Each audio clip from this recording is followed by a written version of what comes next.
Shalom Bapak Ibu yang dikasihi Tuhan. Semua dalam keadaan baik, pastikan semua dalam pemeliharaan Tuhan, tetap tingkatkan iman, berbagi kasih di dalam Kristus. Ada beberapa pesan saya sebagai gembala jemaat, karena pagi tadi saya lupa. Pertama soal peningkatan kewaspadaan penggunaan berbagai atribut atau berbagai alat sesuai dengan protokol COVID-19, terutama untuk penggunaan masker.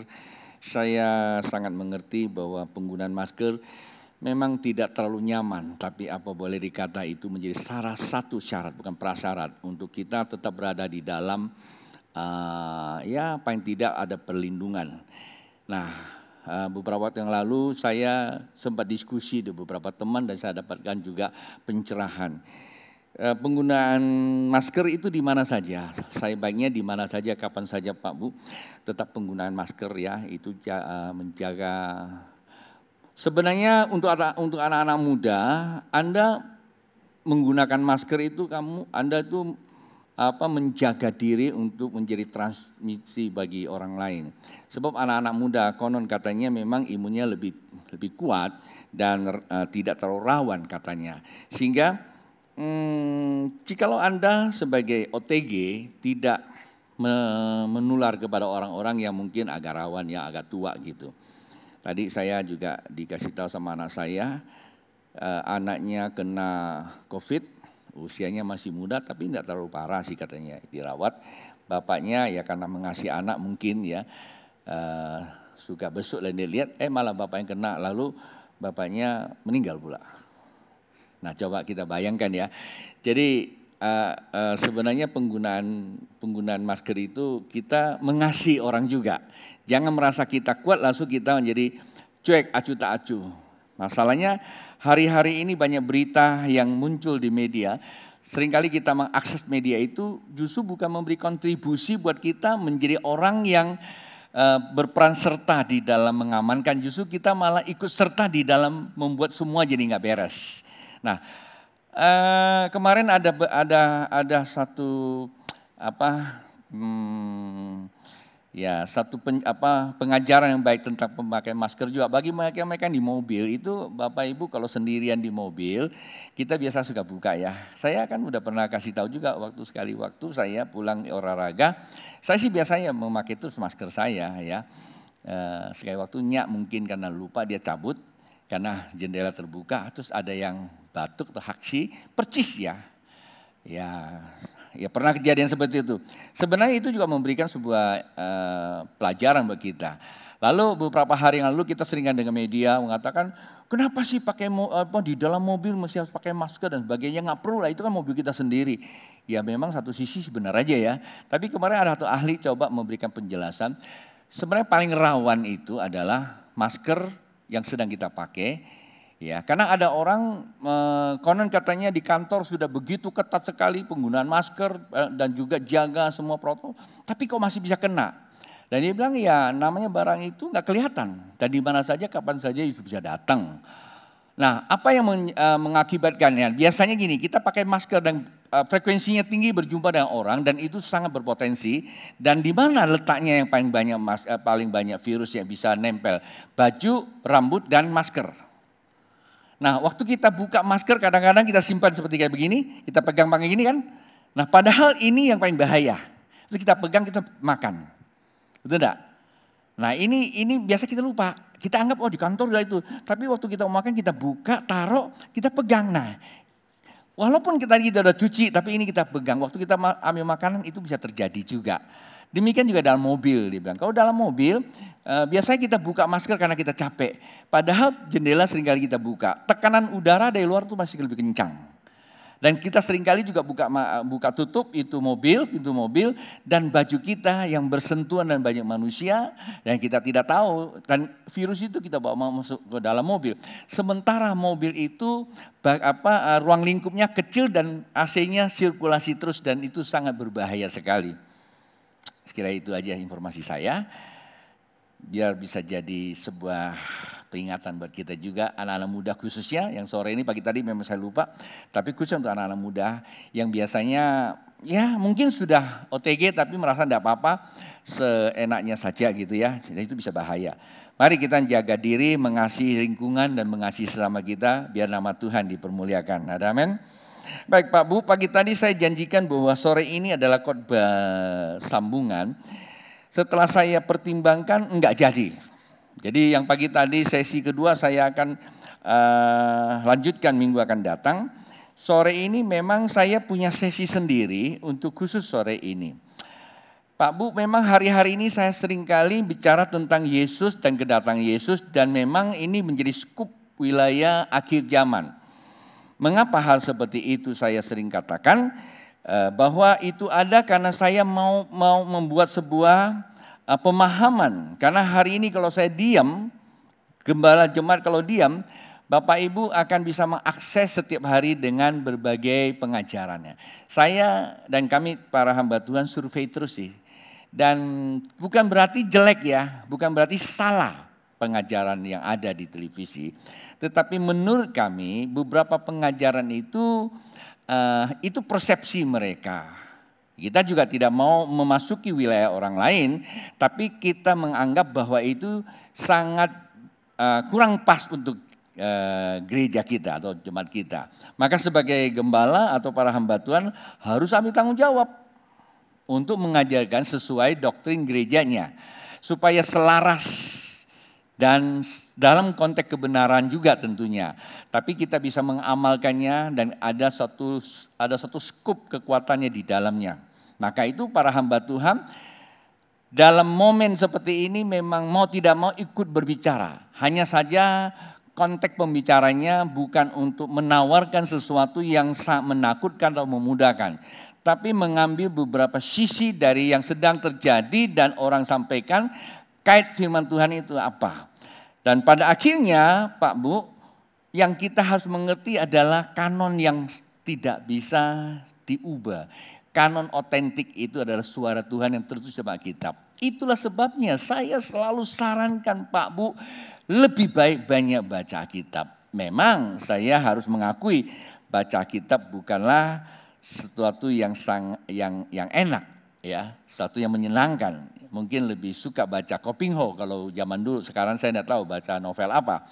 Tetapi kalau Bapak bisa mengerti ada hubungan langsung dengan namanya roh, baca Alkitab itu sangat menyenangkan semestinya, sangat menyenangkan. Nah, itulah sebabnya malam ini dengan beberapa bagian firman Tuhan izinkan saya untuk sharekan, ini bisa menambah ya, bisa menambah, minimal bisa memberikan sebuah rangsangan bahwa kita itu suka baca kitab. Yang pertama, lalu kedua, kemana kita mesti mengakses supaya Alkitab yang kita baca bisa selaras dengan Tuhan, dengan rumah tangga kita. Jadi kita tidak sembarangan dapatkannya. Nah, jadi ini yang sangat penting sekali.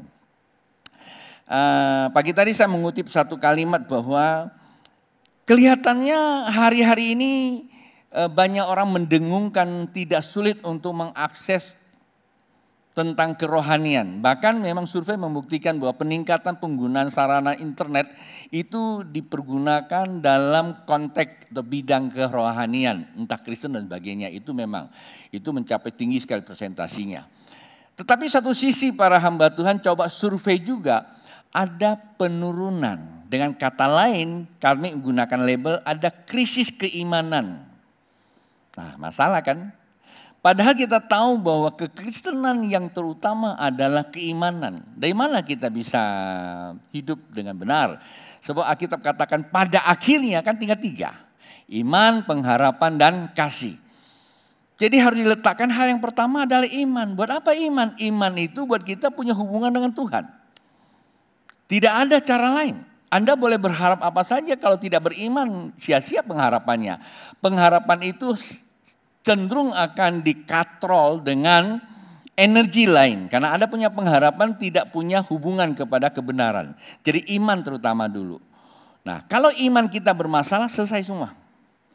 Ya kan? Iman, pengharapan. Pengharapan itu buat seseorang mempunyai tujuan ke depan buat apa? Selama masih hidup di dunia, dia punya kehidupan kemana. Dan pada akhirnya Anda mesti tahu, sekarang maupun akan datang, yaitu kasih itulah. Pada akhirnya kedatangan Tuhan Yesus yang kedua kali, yang dicari apa? Adakah iman, berarti adakah kasih sebenarnya. Jadi itu. Nah, malam ini kita buka Yesaya pasal 25 ayat yang ke-9. Ayat ini memberikan satu reaksi buat saya sebagai hamba Tuhan untuk berbicara. Yesaya adalah seorang hamba Tuhan yang cukup komprehensif dan sangat holistik di dalam penulisannya. Kalau kita melihat kitab Yesaya, seakan-akan kita kalau baca satu kitab Yesaya, kita akan membaca dari Kejadian sampai Wahyu. Bahkan di dalam kitab Yesaya pun telah dibuat dua bagian era, di mana dimulai dengan kejadian-kejadian dengan narasi yang sama, 39 kitab kemudian dari 40 sampai ke 66 pasal itu sedang menceritakan tentang Yesus dan akhir zaman. Tapi memang tidak detail dia bernubuatkan dibandingkan dengan Daniel ya. Dibanding Daniel dia lebih detail. Jadi tetapi mereka ini ada pada masa yang berdekatan dan mereka sedang berbicara dalam konteks ketuhanan yang istilahnya sambung menyambung. Jadi kalau kita baca di kitab Daniel ada kesukaran pengertian dan Daniel juga menulis sesuatu yang telah. Berarti harus lompat ke belakangnya, ada Yeremia. Bahkan Daniel seringkali mengutip tentang Yeremia walaupun dia dapat mimpi, dapat pewahyuan dari Tuhan tentang kerajaan pada masa itu di kerajaan Nebukadnezar, Babilonia. Tetapi lompat Babilonia dia sudah berpindah ke Persia. Di Persia dia juga sempat bermimpi ya. Kalau di Babilonia dia sedang menafsirkan mimpinya Nebukadnezar. Ya, setelah Kores kemudian dia pindah zaman di saat kerajaan Persia, di situ dia bermimpi dan mimpinya itu dia menggunakan kitab Yeremia ya, bagaimana Tuhan berjanji. Jadi Pak Bu, kalau kita cerita Alkitab kita mesti baca secara utuh, nggak usah satu bagian. Wahyu itu menakutkan orang. Daniel menakutkan orang juga. Jadi saya sebagai hamba Tuhan coba, tanda petik kata coba. Pagi tadi saya memberikan sebuah kutipan bahwa kenapa kalau saya bicara akhir zaman seakan begitu gape. Satu, kedua seperti saya ini pengkhotbah akhir zaman, padahal bukan. Ya, saya jarang bicara. Saya kalau bicara saat-saat ada momen aja. Momen itu artinya kalau di sana sini bicara, saya beranggap membahayakan. Saya berdoa Tuhan izinkan saya bicara. Tapi kenapa? Karena saat waktu saya sekolah teologi ya, pada saat waktu saya daftarkan diri sekolah, saya merasa tidak terlalu firm dalam sekolah itu. Saya mengambil beberapa sesi pelajaran di luar itu. Terutama sejarah kitab filosofi dan juga eskatologi. Maka kemarin David itu ingatin saya tuh dari kecil loh, dari SD tuh ikutin papa kemana-mana tuh belajar akhir zaman. Jadi sampai sekarang udah puluhan tahun itu kalau bicara ya itu aja konsisten. Ya firman Tuhan tuh gak berubah gitu loh. Walaupun kondisi sekarang sudah berubah, tapi relevansi bukan berarti mengubah firman Tuhan. Relevansi adalah firman yang benar itu harus bisa membenarkan zaman. Walaupun perubahan zaman begitu cepat sekali. Tetapi kita juga harus mengakui ketika kita menggunakan kebenaran, kita meminjam sejarah masa lalu. Sejarah masa lalu itu sebenarnya hanya sebagai kanon saja. Memang ada yang seakan-akan itu dispensasional. Betul, saya akui. Tetapi kan bukan berarti dispensasional seluruhnya itu sesat. Seakan-akan Tuhan itu sudah mempredestinasikan akan terjadi A, B, C, D, C. Enggak juga saya bilang. Tapi segala sesuatu yang terjadi Tuhan katakan belajarlah apa yang sudah terjadi dan biasanya akan terjadi. Bahkan pengkhotbah menyisakan satu ayat, segala sesuatu yang ada di alam semesta nggak ada yang baru, Pak Bu. Kalau kita mengerti tentang virus yang sedang terjadi, nggak usah kita terlalu bagaimana heboh, Yesus besok mau datang, nggak usah. Sekalipun, kendati pun mungkin bisa terjadi besok, yaitu kan urusannya Tuhan. Tapi urusan kita bukan kapan datang, urusan kita adalah bagaimana kalau dia datang. Apakah kita benar sudah siap? Oke, ngerti ya? Nah, Yesaya pasal 25 ayat 9 berkata, pada waktu itu orang akan berkata, sesungguhnya inilah Allah kita yang kita nanti-nantikan, supaya kita diselamatkan. Inilah Tuhan yang kita nanti-nantikan. Marilah kita bersorak-sorak dan bersukacita oleh karena keselamatan yang diadakannya. Satu ayat saja Pak Bu, saya coba untuk mulai berbicara tentang apa sih maksudnya Yesaya tulis. Sesungguhnya inilah Allah kita. Siapa yang bisa ngomong sesungguhnya Allah kita? Siapa yang bisa bicara? Halo? Siapa? Saya kasih contoh. Bagaimana Anda bisa, sesungguhnya inilah penatua saya, Tony Hidayat. Siapa yang bisa berkata demikian? Mengerti maksud saya? Sebab itu apa? Sesungguhnya inilah pendeta saya, gembala saya, Markus Tony Hidayat. Siapa yang dapat berkata seperti itu? Bingung? Atau pertanyaan saya salah? Bisa ngerti? Pertanyaan saya salah? Nah, siapa yang bisa berkata seperti itu? Siapa? Halo? Orang yang mengenal. Yang di luar sana, keluar dari komplek ini, sudah tidak terlalu banyak orang kenal saya. Mungkin saya bilang saya pendeta, iya pendeta. Saya pernah bilang saya pendeta, iya kemarin saya bakal gereja katanya.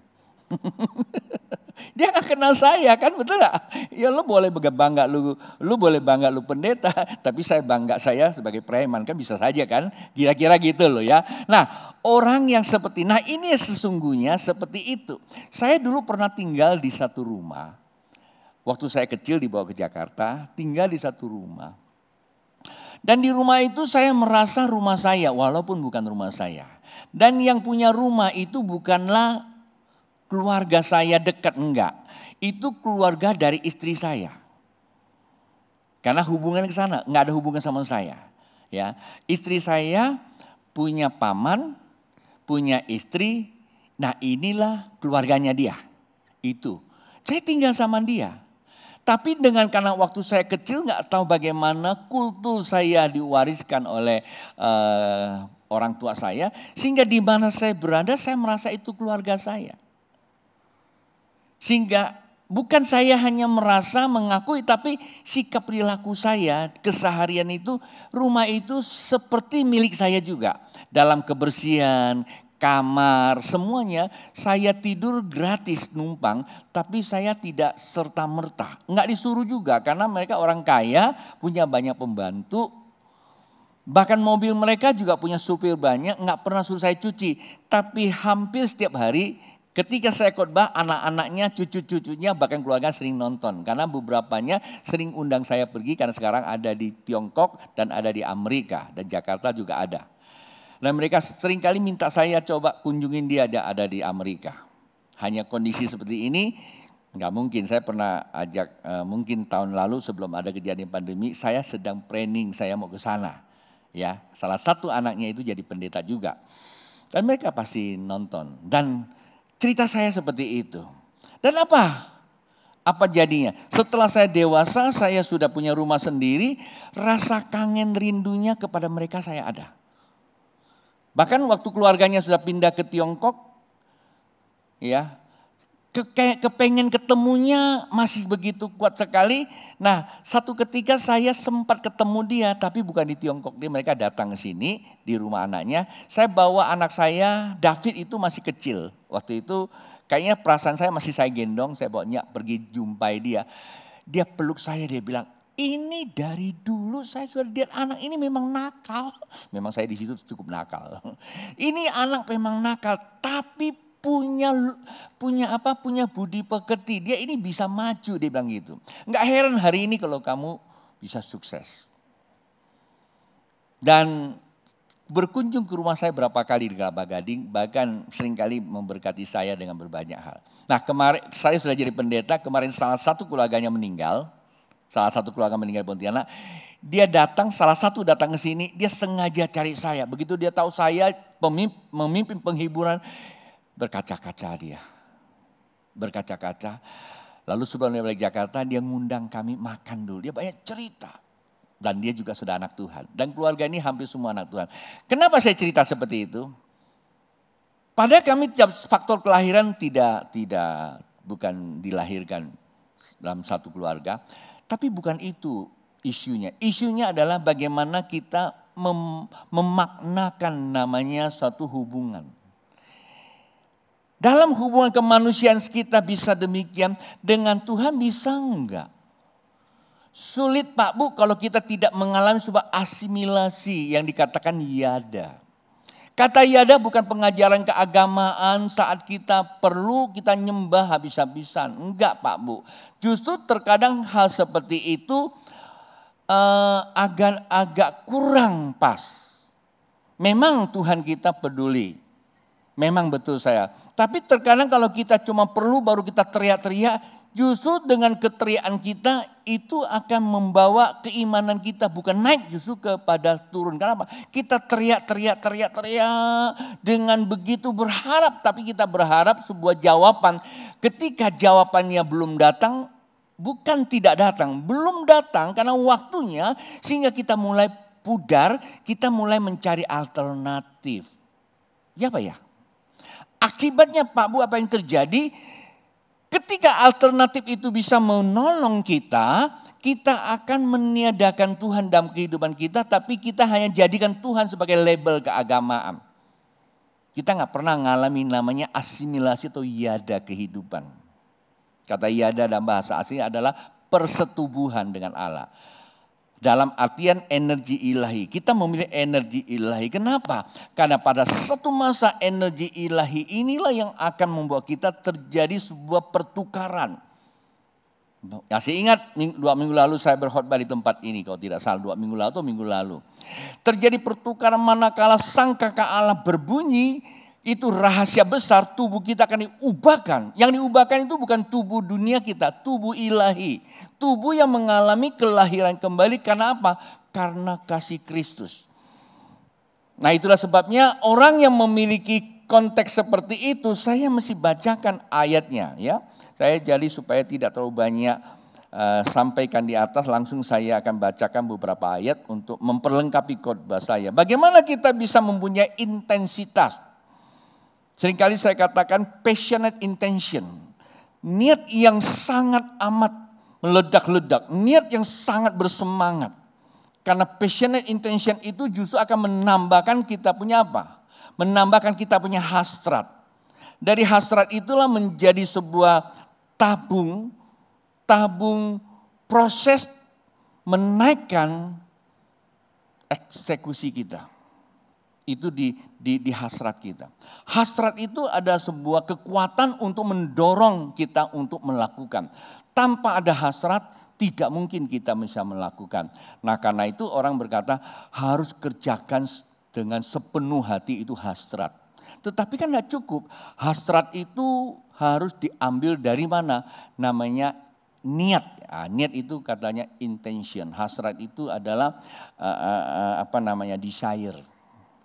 Kalau Anda seringkali dengan motivator suka kasih motivasi, burning desire, massive action. Where your intention ya? Kemana arah intention kamu? Kalau intention kamu cuma motivator hilang selesai pula. Karena motivator tidak menyisakan energi ilahi. Motivator cuma hanya sisakan energi ilmu pengetahuan. Paling banter 3 minggu selesai itu selesai. Tetapi energi ilahi begitu melekat di dalam akal budi kita. Anda diam pun tengah malam dia akan bekerja.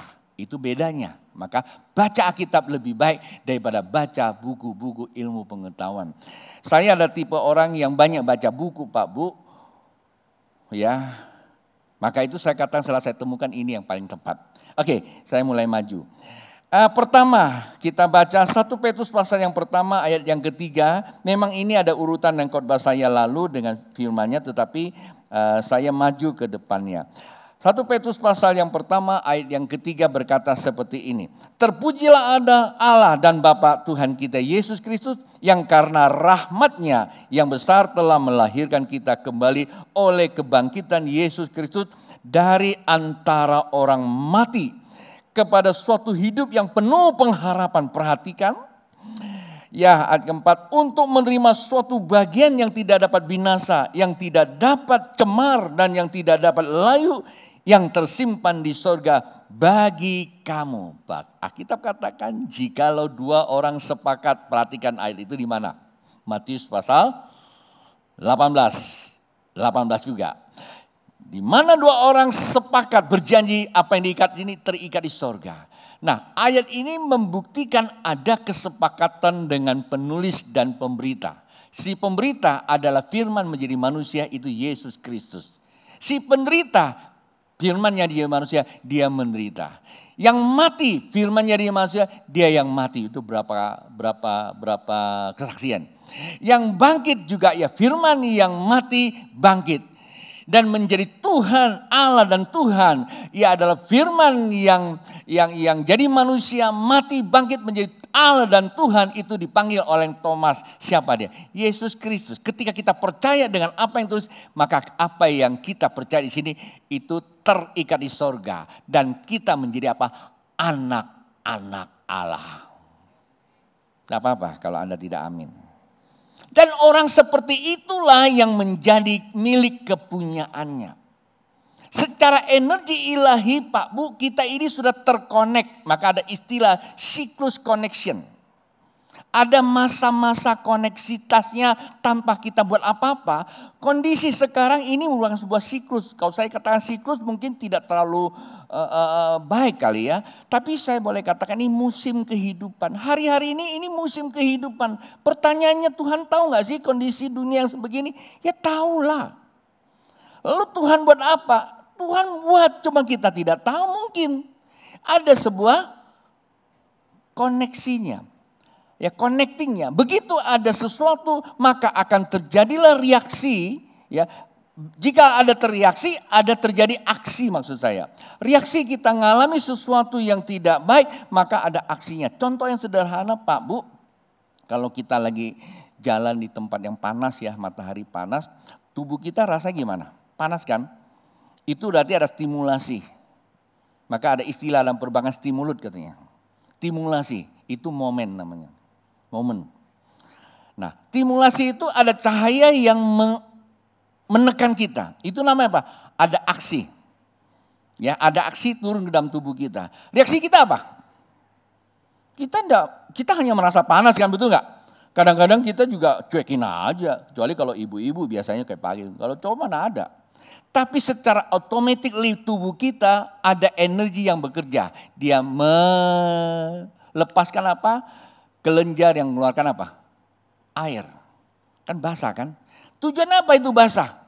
Tujuannya untuk mengcooling sistem tubuh kita. Jangan terjadi terbakar atau akibat radiasi matahari sehingga membahayakan yang namanya kanker kulit. Dan itu sudah ada Pak Bu. Dan ini bukan untuk orang Kristen, untuk manusia. Nah, sebenarnya saya menggunakan ini untuk mengilustrasikan tentang orang yang sudah jadi milik kepunyaan Allah. Orang yang memang sudah milik kepunyaan Allah, dia ngerti kapan dia berseru, kapan dia berdoa, kapan dia berdiam diri.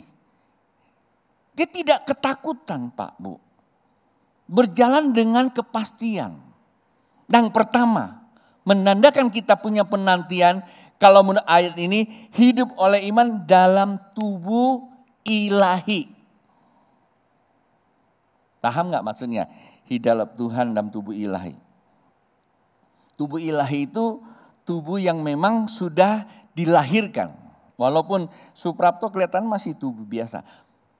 Enggak perlu, Tuhan nggak perlu datang kirim bengkel ganti kulit, ganti mesin, enggak perlu. Hanya cukup dengan modal percaya saja. Kalau Anda baca Efesus pasal pertama, ayat 13-14. Begitu kita percaya, maka firman yang tertulis itu ada rohnya. Kan kita pagi tadi saya sebut. Pada mulanya apa? Pada mula apa? Firman. Itu esensi kan? Firman itu bersama dengan Allah. Lalu apa? Firman itu Allah. Allah itu roh. Itu eksistensinya kan? Ini esensinya, itu keadaannya roh. Keberadaannya mana? Maha hadir. Sebelum ada manusia, roh Allah sudah dikatakan merah kefet. Artinya melayang-layang di atas permukaan samudera raya atau air. Roh Allah aktif. Ya. Nah, jadi pada saat waktu kita percaya itu kasih karunia loh. Kita percaya Yesus mati untuk saya. Hanya modal percaya, enggak perlu pakai ritual yang rumit, enggak perlu. Hanya ikuti saja apa yang firman Tuhan katakan. Percaya engkau pada dia, engkau bertobat, baptis, selesai. Tubuh kamu sudah diubahkan menjadi tubuh apa? Tubuh energi ilahi. Kamu potong darahnya sama. Tapi ada satu namanya sensitivity ya. Salah enggak? Sensitivity, kepekaan di dalam reaksi ilahi. Dia bisa menyentuh dengan energi ilahinya Allah. Bisa ketemu cek ini ilahi Allah. Dan bisa juga bereaksi ketemu roh, entah roh apa saja. Ayub berkata, manakala ada roh asing liwat atau roh liwat, kita merasa apa? Merinding atau bulu kudunya bangun. Itu roh apa? Alkitab tidak mengatakan setan loh. Roh liwat. Roh Kudus itu alam roh. Kita bisa ngerti, oh ini Tuhan. Saya seringkali kalau lagi berdoa, oh ini roh Tuhan, sembah saya. Intinya seperti itu Pak, ini bukanlah hal yang aneh. Bukanlah hal yang sangat ritual. Atau sangat mistik gitu, mesti perlu pakai macam-macam. Dan saya pikir itu malah membuat kita menjadi halusinasi. Kepada zaman dahulu, zaman mistik gitu. Nah, cukup, kayak hanya kita foto, tek langsung udah masuk gambarnya. Nah, kalau seperti itu kita mempunyai jaminan. Ini disebut apa? Ini disebut momen. Bukan perbuatan kita, ini perbuatan Allah. Jadi ini semua bukan karena kita banyak doa, bukan kita banyak ke gereja, enggak. Karena dia sudah mati, ini namanya momennya. Kayak virus COVID-19 ini bukan urusan kita, ini urusan memang sudah ada. Anda percaya tidak percaya, barangnya sudah ada. Nah itu namanya momen. Nah momen Allah itu harus menjadi sebuah apa? Dia adalah momentum. Momentum apa? Momentum lawatan menghidupkan keimanan kita. Yang kedua, di ayat 15. Yaitu kamu yang dipelihara dalam kekuatan Allah karena imanmu. Tuh ya. Lawatan, momentumnya lawatan Allah ya menjadi kekuatan memelihara iman kita. Sementara kamu menantikan keselamatan yang telah tersedia untuk dinyatakan pada zaman akhir. Bergembiralah akan hal itu. Sekalipun sekarang ini kamu seketika harus berduka cita oleh berbagai-bagai pencobaan. Dan Paulus berkata, memang kita akan mengalami pencobaan. Ini Petrus ya, tapi saya coba kutip ayat di dalam 1 Korintus. Paulus juga berkata, memang kita akan menghadapi pencobaan. Kita masih hidup di dalam kehidupan. Kita masih bersentuhan dengan banyak hal-hal fisik alam. Seperti sekarang ini. Pandemi yang akibat dari virus kecil saja hampir seluruh dunia lockdown maksud saya. Ini sebuah pencobaan. Betul nggak? Tapi bukankah Alkitab berkata pencobaan itu tidak akan melebihi kekuatan orang percaya? Nah kalau kita orang percaya, kita nggak punya pengharapan, kita nggak punya iman, maka kita nggak punya pengharapan. Di situ dikatakan karena Tuhan, ini momen ya, momen menjadi momentum lawatan Allah, menghidupkan iman kita, punya koneksivitas ke atas, dan kita punya pengharapan. Kita punya mata melihat janji Tuhan. Kita tidak melihat apa yang sedang terjadi. Mana kita melihat janji Tuhan akan datang depan itu, kita akan mendapatkan jaminan Tuhan ke masa kini untuk menghadapi situasi yang sedang kita hadapi. Itu yang kedua. Maka dikatakan isinya yang kedua apa? Perawatan kehidupan spiritual. Kalau yang pertama, hidup oleh iman dalam tubuh ilahi. Iman dalam tubuh ilahi menjadi apa? Menjadi movement. Nah, ini menjadi movement perawatan. Kalau lawatan kita ngalami hidup. Kalau sudah hidup perlu ada perawatan. Terus menurut apa? Perawatan kehidupan spiritual. Di mana itu? Keluarga. Saling menguatkan. Yang namanya keluarga saling menguatkan, Pak Bu, yang paling rawan cobaan itu di keluarga. Kalau semua yang di luar, kita tidak ada masalah. Mobil kena lecet, paling setengah jam selesai, besok kita udah lupa. Ya Pak ya? Tapi orang yang tidur sama-sama, bisa setahun, 2 tahun tuh gak bisa lupa itu. Kalau kita mengerti, akan namanya panggilan hidup. Panggilan hidup kita serupa dengan Allah, berarti orang di sekitar kita itu semua adalah serupa dengan Allah. Saya adalah Tony Hidayat, Suprapto adalah Suprapto. Dan saya boleh tidak suka dengan sikap perilaku Suprapto, tetapi diri dia itu adalah milik kepunyaan Allah. Saya gak bisa menolak dia. Karena harapan saya bukan hari ini, besok saya akan jumpa. Jikalau Yesus nanti sore datang, kalau dua-duanya diangkat, kemana perginya? Kita menjadi satu. Nah persoalannya kita akan tatap muka, ketemu muka. Kalau hati kita belum siap Pak Bu, saya khawatir gak terangkat. Maka itu yang bisa diangkat, saya tulis di dalam renungan.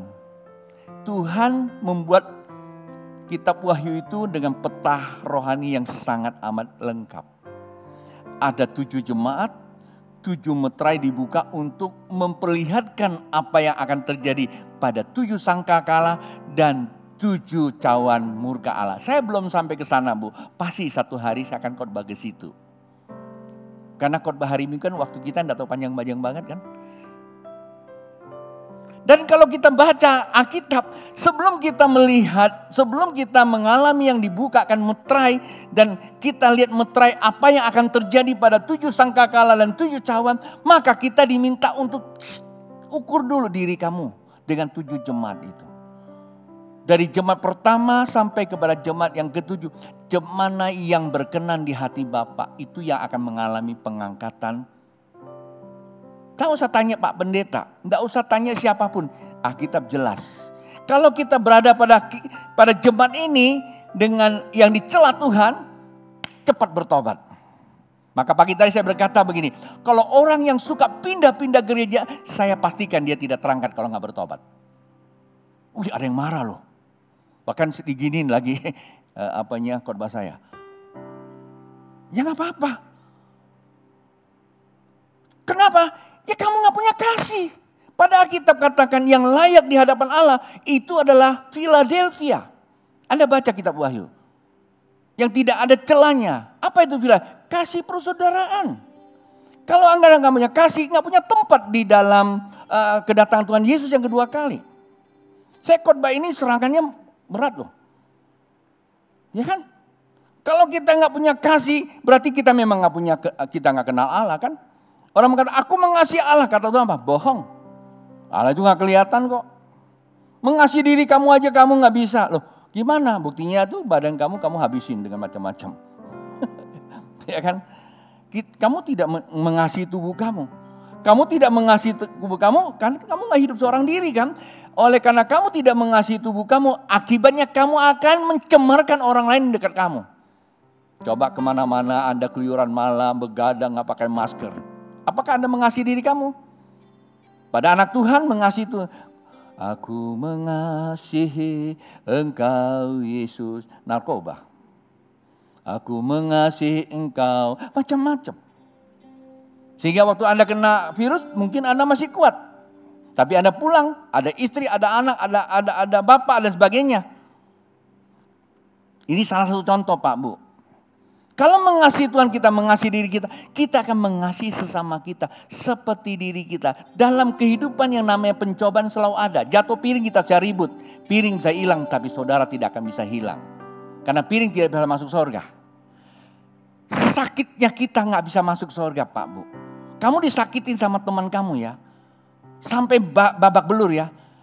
Ini hanya selesai di dunia, tapi kalau ini mengikat kamu, surga nggak perlu daging. Surga darah, daging enggak berlaku di sorga. Atau di kerajaan 1000 tahun enggak berlaku Pak Bu. Tapi kalau Anda cuma gara-gara sakit daging kamu pelihara lebih besar dari Tuhan. Pastikan engkau tidak akan pernah mendapatkan pengharapan yang katakan Alkitab. Jadi gimana? Ya bertobat sebenarnya. Bahasanya gampang aja. Kayak yang pindah-pindah gereja, yang mau cerai, yang macam-macam nih. Ayo kalau nggak akan bertobat. Saya pastikan Alkitab katakan Anda tidak akan diangkat. Walaupun Anda ikut seminar berkali-kali. Mungkin nanti dua nih yang begini. Ya waktu saya sudah selesai. Masih ada 2 poin saya gantung untuk minggu akan datang. Jadi pagi tadi saya juga gantung, sore juga saya gantung. Mari kita bangkit berdiri. Penantian kita adalah penantian penuh dengan pengharapan. Karena kita sudah dilahirkan kembali, ditebus oleh Allah.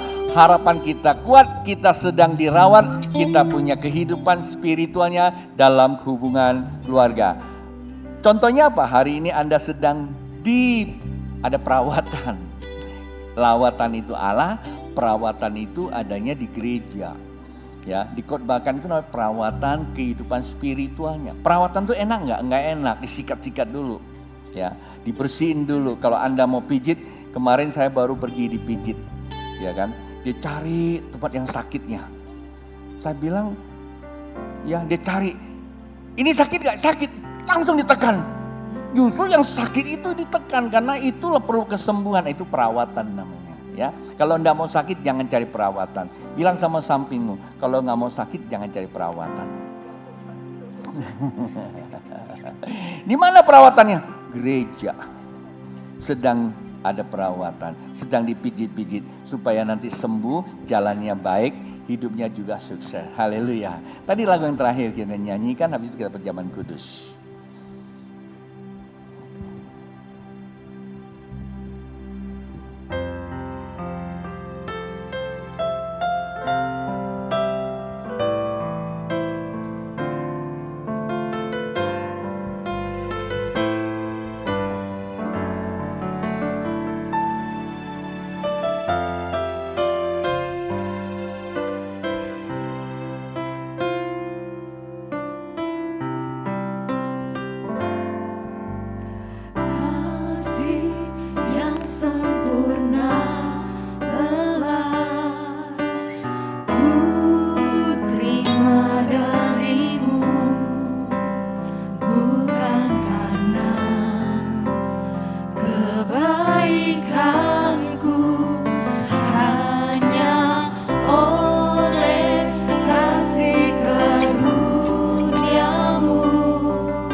Yesus itu adalah Bapa kita. Yesus itu adalah Allah kita. Yesus itu adalah Tuhan kita. Karena Bapa menggambarkan Dia adalah seorang pria, seorang manusia yang dapat dipanggil, yang dapat disapa. Kendati pun banyak orang berkata bahwa Yesus itu bukan Bapa. Itu hanya persoalan persepsi. Tapi kalau engkau mau katakan Bapa yang tidak pernah kelihatan itu Allah. Tapi siapakah Dia? Nggak tahu. 1 Yohanes 1 ayat 9 berkata, tak satu orang bisa melihat Bapa kan? Bagaimana kita bisa menghayati Bapa itu sendiri? Tapi Bapa itu mau datang jadi manusia. Dan Dia berkata, aku dan Bapa itu satu.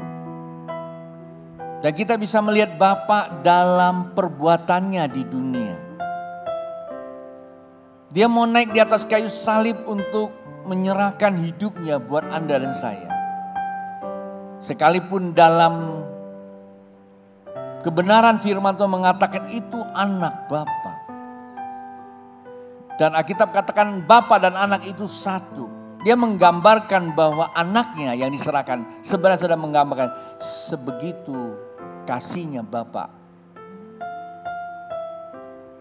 Jikalau anak Anda ya sedang main lari-larian atau main sepeda atau naik motor atau balap buat anak Bapak, buat anak Anda, dia tidak merasa apa-apa, dia merasakan excitingnya, dia merasakan nyamanannya. Tapi sebagai Bapak ngeden, keringat dingin. Coba Anda bayangkan. Nah itulah peristiwa yang terjadi, itu Bapa yang baik, Yesus Kristus. Dan Yesus datang kepada kepunyaannya. Malam ini kita sedang bahas, topiknya adalah Yesus datang untuk umatnya. Dia bukan datang untuk demonstrasikan kehebatannya, bukan Pak Bu. Dia sudah hebat, dia tidak perlu demonstrasi lagi. Dia sudah menyaksikan kehebatannya dengan alam semesta yang tidak pernah berkesudahan. Tapi kenapa dia mau naik di atas kayu salib? Bukan sebuah akrobatik, tapi dia mengasihi umatnya. Maka dia datang pada umatnya di zaman akhir kali pertama. Dan kali pertama dia menyelamatkan. Dan kali kedua dia akan membawa kita ke dalam persekutuan ilahi. Lawatan Allah akan mengakibatkan perawatan kita di kedatangan yang kedua kali. Itu yang perlu Bapak Ibu ketahui. Jadi sebelum kita mengalami perawatan sesungguhnya kedatangan Tuhan Yesus yang kedua kali, di akhir zaman, maka kita akan menerima di zaman akhir kedatangan Tuhan. Letakkan Yesus sebagai pribadi yang berdaulat di hidup kita. Ketika pribadi secara energinya dia menyatu dengan energi kehidupan kita. Di dalam energinya itu terlekat menyatu dengan energi esensi Allah. Yang disebut ilahi, yaitu kasih. Sehingga Yesus memperlihatkan ketaatannya. Supaya setiap orang yang percaya juga memiliki kasihnya. Kasih menghapus semua kegelapan, membuka terangnya yang ajaib dalam kehidupan kita. Itulah buat kita punya jalan. Hari ini Pak Bu, dimanapun Anda berada, siapapun Anda orangnya. Jika kamu berkata, ya Tuhan, kok saya hari-hari sulit untuk mengasihi, sehingga saya masih menyimpan kepahitan. Pastikan bahwa Anda kehilangan kasih Allah Bapa. Saya tidak akan berneko-neko. Saya katakan pasti Anda kehilangan itu. Maka sebagai manusia, dimanapun Anda berada, katakan ya Tuhan, saya tidak mau kehilangan kasih-Mu. Sebab hanya kasih-Mu lah yang akan menyelamatkan aku di kekinian maupun yang akan datang. Ampuni aku ya Tuhan Yesus. Hari ini aku datang kepada Engkau, memohon kepadamu. Aku buka hati buat Engkau. Terima kembali aku sebagai anak-Mu. Inilah jadi momen lawatan Tuhan untuk menghidupkan keimananku sehingga kehidupan spiritualku terpelihara kembali. Moralitas saya naik, hidup bersahabat, berjemaat lebih pada kebenaran, bukan kepada kesukaan. Hidup dalam keluarga lebih kepada kebenaran, bukan kondisi keadaan. Buat Anda yang belum pernah terima Yesus sebagai Tuhan, ada di tempat ini maupun yang dengarkan, hanya cukup terarah tanganmu berkata, hari ini saya percaya Yesus Kristus adalah anak Allah, Mesias, sebagai manusia mati dan bangkit untuk saya. Ketika Anda aminkan, maka saya berdoa di dalam nama Bapa, Anak, Roh Kudus. Anda sudah dimeteraikan Roh Kudus. Keselamatan sudah menjadi milikmu. Engkau punya hak menjalani kehidupan yang baru bersama dengan Tuhan. Bapa, hamba memberkati anggur dan roti ini sebagai simbol kematian dan kebangkitan penyatuan kami dan Engkau sesuai janji firman Tuhan. Berkata, inilah tubuhku, perbuatlah setiap kali kamu memakannya. Mari Pak Bu angkat roti ini. Alkitab katakan, inilah tubuhku, lakukanlah sebagaimana peringatan. Diberkatilah roti ini sehingga menjadi firman Allah di dalam hidupmu. Mari kita makan bersama.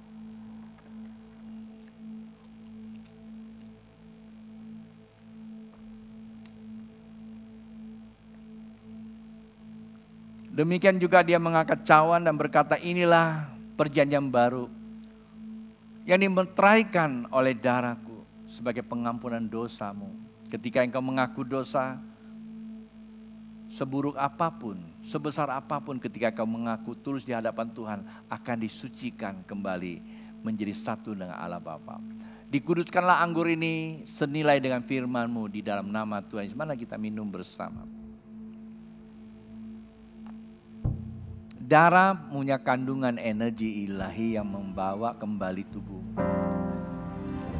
Jikalau dalam tubuhmu ada virus, apa saja, sel kanker, tumor, sakit penyakit, ketika engkau percaya maka akan ada penetrasi kembali pemulihannya. Ada kekuatan kembali, ada kesembuhan di dalam kehidupanmu. Mungkin ada kekurangan akal. Dalam kehidupan ini seringkali bertabrakan dengan berbagai konsep kehidupan. Saat itu Anda percaya firman Allah dan darah Yesus akan mengembalikan akal pikirmu sesuai dengan firman Allah. Engkau dapat mengambil keputusan sesuai dengan firman Allah. Itu namanya hikmat. Engkau punya arah tujuan. Karena jalan kehidupan adalah jalan kesempurnaan menuju kesempurnaan Allah itu sendiri.